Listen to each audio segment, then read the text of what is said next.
Yo, what's going on, guys? Welcome back to a brand new video on the channel. Inside today's video, we're going to be taking a look at the most underrated and overrated brawlers for this season in ranked, ladder, whatever you want to call it, whatever game mode you play.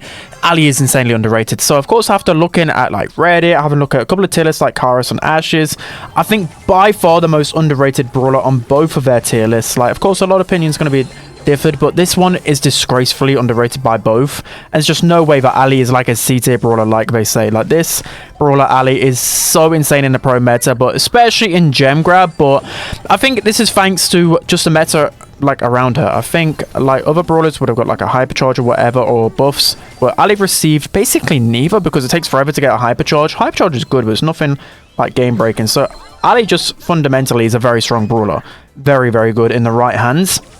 Gotta make sure you're just not wasting really any of your supers or just your hypercharge or whatever. You gotta make sure that you're not wasting any of your ammo as well, because she's got a bit of a slow reload speed, but you need to be abusing the enraged gadget, guys. The enraged gadget is super good. As you can see, it can reveal a lot of people's positions inside of bushes. Might go down here, actually not.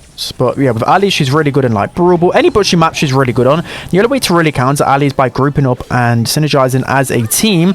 But any good Ali player, like most of the time, like you don't even need to be doing a lot. You just need to be making pressure on the map. So whether that's just flanking constantly, just creating pressure and just trying to kill the opponents like that is the best way to go. So we're going to kill this kit here. And okay, I'm going a bit too aggressive this time. I don't know how I've managed to stay alive. But yeah, definitely abuse this gadget as much as possible. Be sneaky. Abuse the jump mechanic as much as possible as well.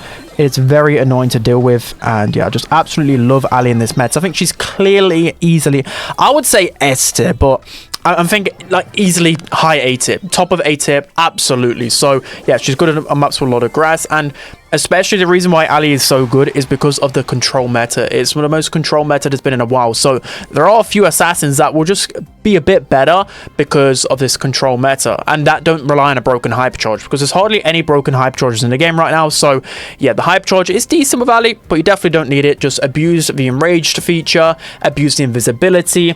And it's the fact that Ali can free shot so many brawlers in the meta. So make sure you're using Ali, guys. Seriously, so good. Just be patient. Try and learn how to play her. She's absolutely insane. Easily one of the best brawlers inside of the game right now. So that's going to be the first underrated. Let's hop into another. All right, guys, jumping into the next underrated brawler on my list. I have gone with Kenji. So again, it's going to be this period for me. I'm going to predict, because I'm not really seeing Kenji a whole lot in scrims right now. But this thing with Kenji. So Kenji received a nerf with his hypercharge, if you remember, like 6 months ago, where it, I think it decreased the pull effect on his hypercharge, and they nerfed the hypercharge rate, which after this, a lot of people just stopped playing Kenji, just thought he wasn't that good anymore.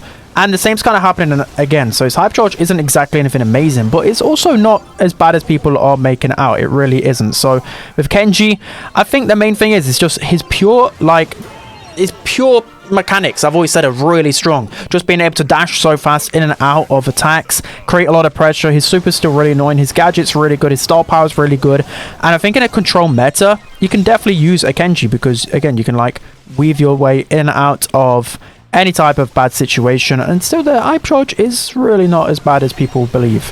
It really isn't, guys. So I think a good Kenji can make a big impact in the meta. And one thing I like about Kenji, he can counter, like I said, a lot of control brawlers like Mo, Ruffs, Meeple, thinking like Squeak. There's a couple more as well, where a good Kenji player will just create pressure, and it's that pressure that can win your games. So yeah, I'm thinking Kenji.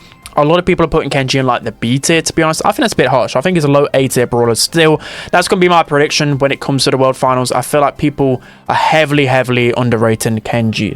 There's a couple of tank counters in the meta, but it's nothing absolutely crazy that can counter him other than Otis. So yeah, I think Kenji's insane. And I actually like him into like some brawlers like Mina as well, Meeple, like I said. So yeah, I think people are definitely underrating Kenji. Let's jump into the next one. All right, guys, jumping into by far the most underrated brawler in the game right now. Underrated by me even at the start of Ziggy's release. Ziggy is by far the most underrated brawler. So I wanted to make a dedicated video to Ziggy yesterday, but I didn't go for it. I wanted to include him in today's video. So the reason why Ziggy's underrated, people don't know how to use him. So I probably will do a guide to Ziggy pretty soon, I believe, because Ziggy is actually a pretty good brawler, guys. Trust me. I think he is like a middle B tier brawler, maybe even high B tier brawler, to be honest. So Ziggy is exactly like Grom. He has his clear weaknesses, but his strengths will often actually just outweigh his weaknesses overall. So, of course, with Ziggy, you don't want to be playing him on like ladder, especially in Brawl, for example, or even Gem Grab, because these are just going to be full of like mortises and whatever, lilies, etc. Of course, you can't deal with that. But in draft, you can easily like ban a lily, or people don't really go mortis, and you play Ziggy at the end of draft. And the thing that's good about him is his main attack is actually pretty good. You just got to make sure that you're using, like I said, with a lot of throws, using 2 pieces of ammo at the same time, so you're guaranteed to hit 1.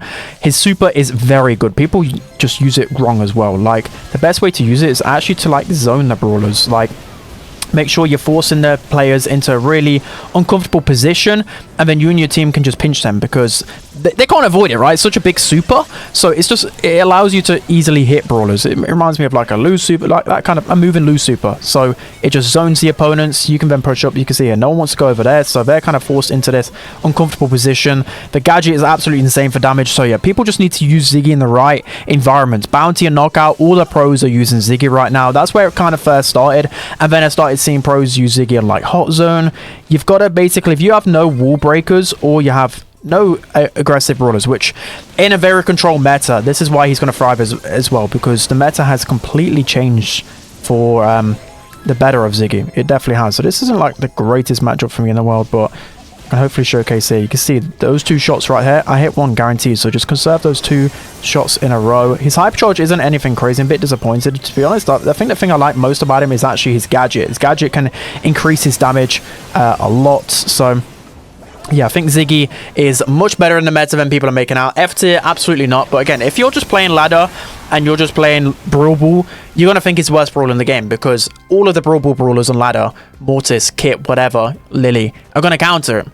But in draft format, he's absolutely insane. The pros are playing a lot of Ziggy, and I even anticipate Ziggy maybe even getting better in the meta, because of his super control meta. There's not a lot of like broken hypercharge brawlers that can just get on top of him anymore. So yeah, meta's helped him. I think his gadget is really good as well. I honestly think Ziggy's easily a B-tier brawler inside of this meta. So let me know what you guys think about the underrated brawlers.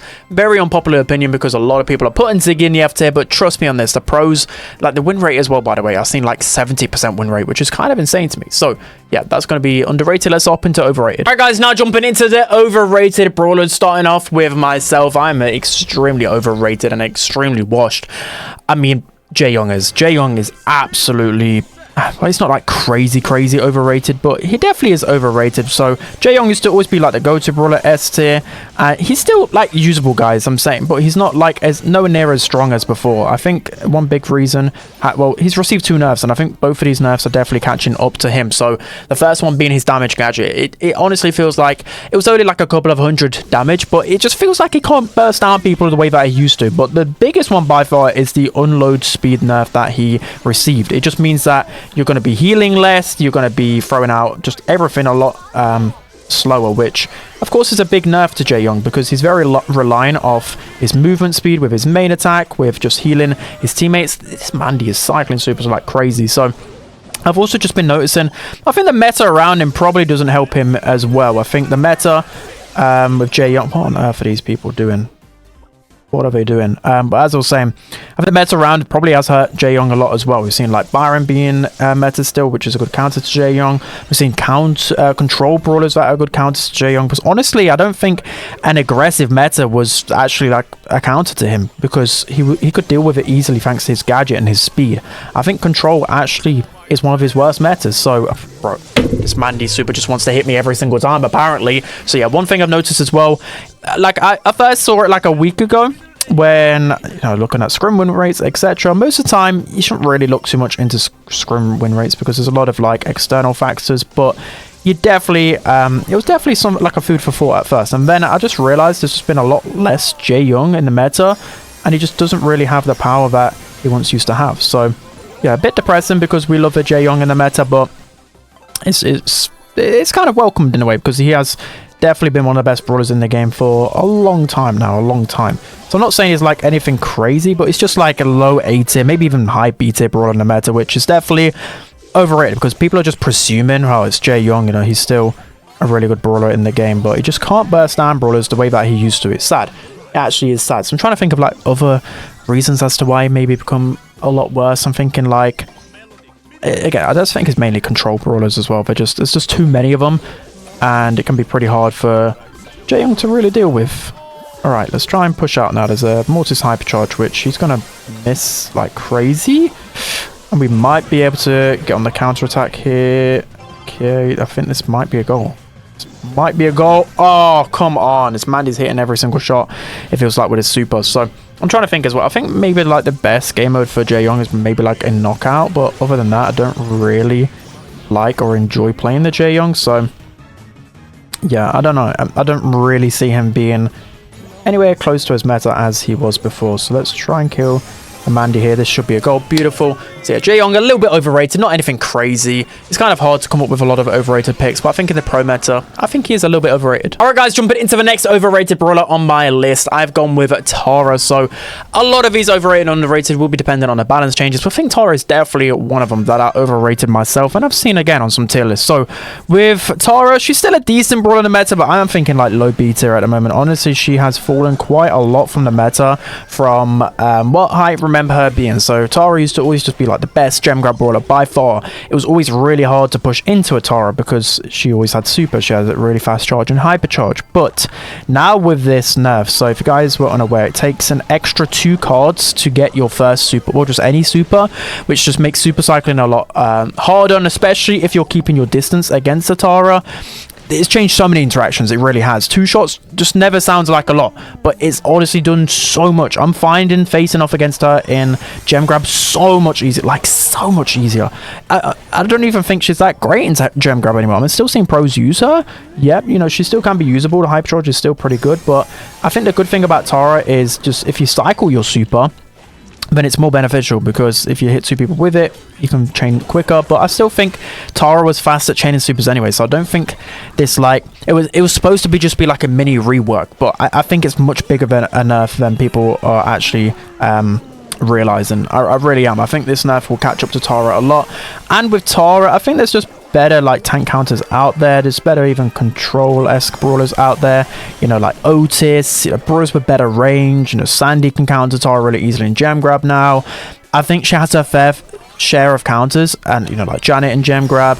Even Mo has kind of took her place. I don't know, I just don't really see her being like a top tier meta brawler anymore. I'm finding her way more easy to push into. She's a lot less punishing, so yeah, she's a lot more balanced, but she's nowhere near as good as she used to be in gem grab. So I think she's definitely overrated. You'll probably see the tier list come out soon, where I definitely place her at like maximum B tier. So yeah, that's Tara. Nerf definitely impacted her a lot more than people realize. Let's hop into the final one. Alright guys, jumping into the final overrated brawler on my list. And again, this is more so like aimed at like not even a pro side, but just in sense of like tier lists. I think Charlie is being power crept a lot again. So this is kind of the same pattern that happens all the time with Charlie. She gets like a range buff, she gets a supercharge buff, she becomes one of the best brawlers inside of the game. Other brawlers around her get buffed, nerfed, whatever. The meta changes a lot, and she just slowly creeps her way down. So Charlie, I just don't think she's that great in the meta anymore. I think the big reason being is because, again, these other tank counters are just a little bit better than her in the meta. I think for a long time, she's kind of been screaming out for a better hypercharge, right? Her hypercharge is just terrible. I just think there's better counters out there for right now. So you think of like gem grab, she used to be like a decent mid brawler. Well, I'd just rather go like a Janet, I'd rather go a Byron, a Gus. These brawlers are just way more impactful than a Charlie over the course of the game, and can still defend themselves against tanks. So you used to go Charlie because of the really chaotic meta, right? So she indirectly got better because she's one of the few brawlers that could survive these hypercharge brawlers with her cocoon gadget, and you know, destroy tanks with her super, whatever else. So now the meta has shifted, and it's shifted greatly. Like, I didn't anticipate the meta changing a whole lot. Like, the meta brawlers are still pretty much the same, but I just think it's the power of these meta brawlers. It's not a lot of like completely broken brawlers out there, so this will indirectly make Charlie a lot worse. It will, because control brawlers will counter Charlie. Of course they do. It's a lot harder for Charlie to do anything to like a Ruffs, an Otis, a Squeak, all of these brawlers that are just going to be annoying her. A Juju, for example, even a Finks. These brawlers are just going to destroy Charlie too easily, and yeah, I don't really see her. I'm watching a lot of scrims in a minute, looking at data, and they're just very meh. It's a very like B, C tier type of brawler, Charlie. So yeah, I think she is overrated. She's not anything bad. I just think there's much better options, and the meta isn't really her playstyle right now. So let me know in the comment section below who you think is overrated and underrated. I think it's pretty hard to come up with overrated because of course it matters like where you are in ranked or whatever else, because it's quite clear that some overrated brawlers would just be your typical, I don't know, like aggro brawlers, whatever, Gus, I don't know, people just go no matter what. But yeah, I think this is alright. So I'm close to Masters. I'll be streaming as much as possible, guys. So make sure you are tapped into my streams. Only a few days left. But that's going to be it. I hope you guys enjoyed. Don't forget to like, comment, and subscribe. And I'll see you guys next time.